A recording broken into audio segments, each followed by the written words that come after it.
I tend to faint. I mean, those remarks were just full of hostility. Because, I mean, you know, if I'd listened to those people, I would have gone out there on stage, I wouldn't have been able to hear anything, and I would have fainted. But the hostility was completely inappropriate, because, in fact, those people liked me. I mean, that hostility was just some feeling that was, you know, left over from some previous experience. Because somehow in our social existence today, we're only allowed to express our feelings weirdly and indirectly. If you express them directly, everybody goes crazy. It on for anything. First, I'd be worried I might get electrocuted. No, I don't trust technology.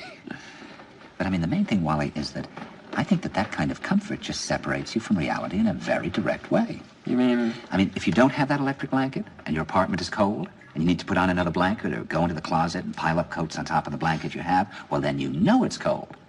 And that sets up a link of things. You have compassion for well, is the person next to you cold? Are there other people in the world who are cold? What a cold night. I like the cold. My God, I never realized. I don't want a blanket. It's fun being cold. I can snuggle up against you even more because it's cold. All sorts of things occur to you. Turn on that electric blanket and it's like taking a tranquilizer. It's like being lobotomized by watching television. I think you enter the dream world again. I mean, what does it do to us, Wally, living in an environment where something as massive as the seasons, or winter or cold, don't in any way affect us? I mean, we're animals after all. I mean, what does that mean? I think that means that instead of living under the sun and the moon and the sky and the stars, we're living in a fantasy world of our own making. I mean, really, tell me, why do we require a trip to Mount Everest in order to be able to perceive one moment of reality? I mean, is Mount Everest more real than New York? I mean, isn't New York real? I mean, you see, I think if you could become fully aware of what existed in a cigar store next door to this restaurant, I think it would just blow your brains out. I mean, isn't there just as much reality to be perceived in the cigar store as there is on Mount Everest? I mean, what do you think? You see, I think that not only is there nothing more real about Mount Everest, I think there's nothing that different in a certain way. I mean, because reality is uniform in a way, so that if your perceptions are, if your own mechanism is operating correctly, it would become irrelevant to go to Mount Everest and sort of absurd, because of course, on some level, obviously it's very different from a cigar store on 7th Avenue. But Well, I agree with you, Wally. But the problem is that people can't see the cigar store now. I mean, things don't affect people the way they used to. I mean, it may very well be that 10 years from now, people will pay $10,000 in cash to be castrated just in order to be affected by something. Well, why do you think that is? I mean, why is that? I mean, is it just because people are lazy today, or they're bored? I mean, are we just like bored, spoiled children who've just been lying in the bathtub all day, just playing with their plastic duck, and now they're just thinking, well, what can I do? Okay, yes. We're bored. We're all bored now. But has it ever occurred to you, Wally, that the process that creates this boredom that we see in the world now may very well be a self-perpetuating, unconscious form of brainwashing created by a world totalitarian government based on money, and that all of this is much more dangerous than one thinks, and it's not just a question of individual survival, Wally, but that somebody who's bored is asleep, and somebody who's asleep will not say no?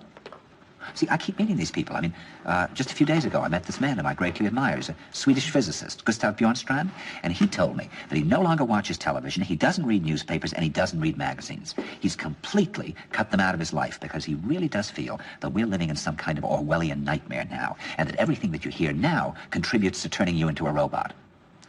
And when I was at Findhorn, I met this extraordinary English tree expert who had devoted his life to saving trees. He just got back from Washington, lobbying to save the redwoods. He's 84 years old. He always travels with a backpack because he never knows where he's going to be tomorrow.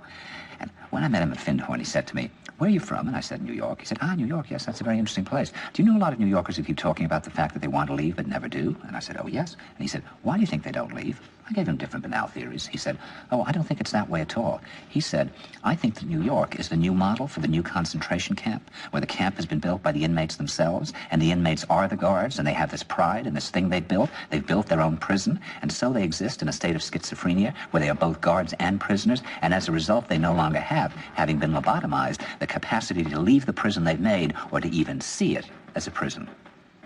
And then he went into his pocket and he took out a seed for a tree, and he said, "This is a pine tree." He put it in my hand and he said, "Escape before it's too late." I mean, really, tell me, why do we require a trip to Mount Everest in order to be able to perceive one moment of reality? I mean, is Mount Everest more real than New York? I mean, isn't New York real? I mean, you see, I think if you could become fully aware of what existed in the cigar store next door to this restaurant, I think it would just blow your brains out. I mean, isn't there just as much reality to be perceived in the cigar store as there is on Mount Everest? I mean, what do you think? You see, I think that not only is there nothing more real about Mount Everest, I think there's nothing that different in a certain way. I mean, because reality is uniform in a way, so that if your perceptions are, if your own mechanism is operating correctly, it would become irrelevant to go to Mount Everest and sort of absurd because, of course, on some level, obviously it's very different from a cigar store on 7th Avenue. Well, I agree with you, Wally. But the problem is that people can't see the cigar store now. Things don't affect people the way they used to. It may very well be that 10 years from now, people will pay $10,000 in cash to be castrated just in order to be affected by something. Well, why do you think that is? Why is that? Is it just because people are lazy today or they're bored? Are we just like bored, spoiled children who've just been lying in the bathtub all day, just playing with their plastic duck, and now they're just thinking, well, what can I do? Okay, yes. We are bored. We're all bored now. But has it ever occurred to you, Wally, that the process that creates this boredom that we see in the world now may very well be a self-perpetuating, unconscious form of brainwashing created by a world totalitarian government based on money, and that all of this is much more dangerous than one thinks, and it's not just a question of individual survival, Wally, but that somebody who's bored is asleep, and somebody who's asleep will not say no?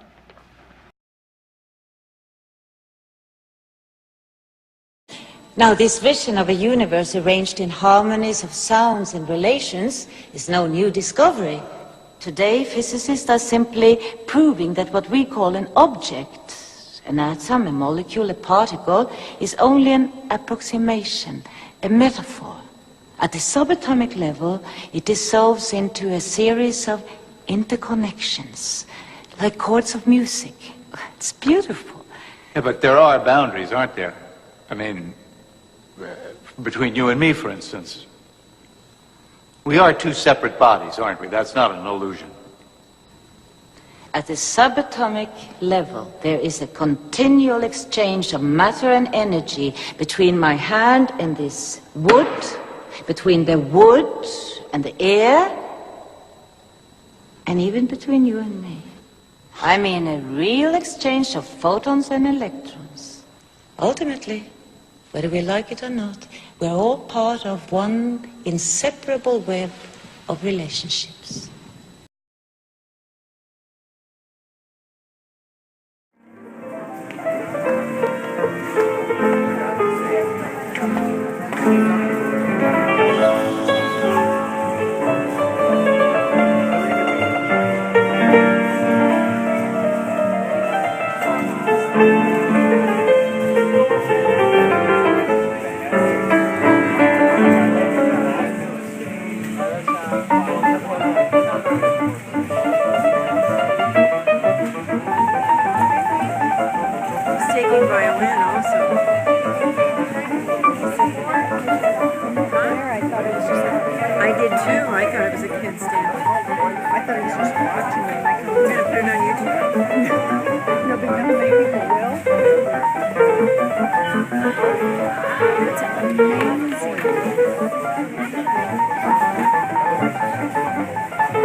Well, the brain receives billions of signals every minute, and out of them we select a small portion and make a picture which we project outside and consider reality. That's our reality tunnel.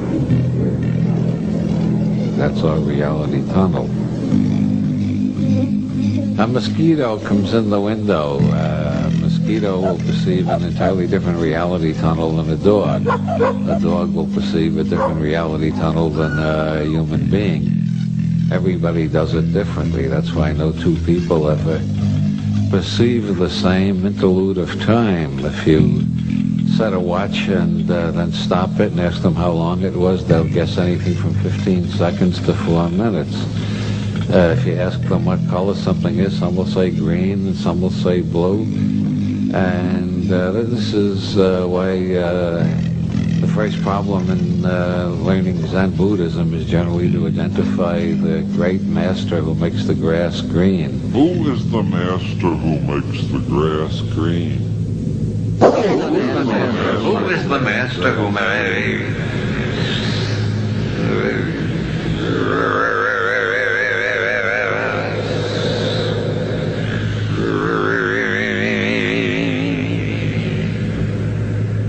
Well, I happen to be the CEO of the Committee for Surrealist Investigation of Claims of the Normal, and we actually are offering $10,000 to anybody who can produce anything that's totally normal in all respects, or even average. And then the normalists all claim that they got something that they can demonstrate. They call it the normal. They never can produce it. It's a mathematical abstraction. You try to find a normal dog, a normal human being, a normal Irishman, a normal Portuguese, a normal American. You can't find them. There is no such thing. But everything turns out to be uniquely itself and uniquely perverted from the norm. Who is the master who makes the grass green? Well, it has to do with language, as Nietzsche pointed out. It gets tiresome to say this leaf, that leaf, the next leaf, leaf number 4, leaf number 5, so we say leaves. And then sooner or later some asshole like Plato comes along and says that leaves really exist. And they don't realize we created them. So the reality isn't haunted by the abnormal or the paranormal. The normal has been invented by a process of self-hypnosis and creative imagination. Who is the master who makes the grass green? The master who makes the grass green. That's our reality tunnel. Oh yeah, every reality tunnel is reinforced by a particular vocabulary. In Northern Ireland, there's a city that's called Derry by the Catholics and Londonderry by the Protestants. You say Derry in one part of town and the Protestants will shoot you. You say Londonderry in the other part of town, the Catholics will shoot you. And that's only one illustration. You go around the world, you find a million illustrations like that. People are entirely hypnotized by the words they use. And they want everybody else to use the same words, too. The world is full of people who are killing one another over who has the right reality tunnel. As Noble Drew Ali said, if you let other people define reality for you, you are living in a world that is called hell. It's when you start creating your own reality that you can create a heaven. Who is the master who makes the grass green?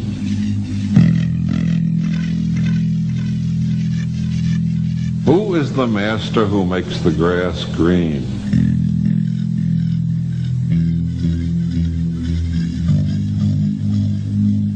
Who is the master who makes the grass green? If you're Van Gogh, you live in a world with cats that look like this. If you're not Van Gogh, your cat shouldn't look like this. The sad man lives in a sad world. The happy man lives in a happy world. The angry person lives in an angry world. At the end of the valley of decision, there is always choice. Reality is what you can get away with. If you can't get away with it, it ain't real.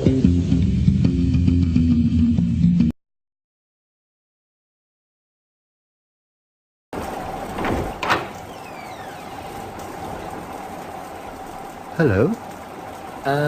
Excuse me, do you rule the universe? I try not to. Are you wet? Wet? Well, doesn't it look as if we're wet? That's how it looks to me, but how you feel about it might be a different matter. If you find warmth makes you feel dry, you'd better come in. Sure. Oh, that's fine. nice. Thank you. It's very kind. Just through... What, here? Man, what's your name? I don't know. Why, do you think I ought to have one? It seems odd to give a bundle of vague sensory perceptions a name. Listen, we must ask you some questions. All right. You can sing to my cat if you like. Would he like that? You'd better ask him that. How long have you been ruling the universe? Ah, this is a question about the past, is it? Yes.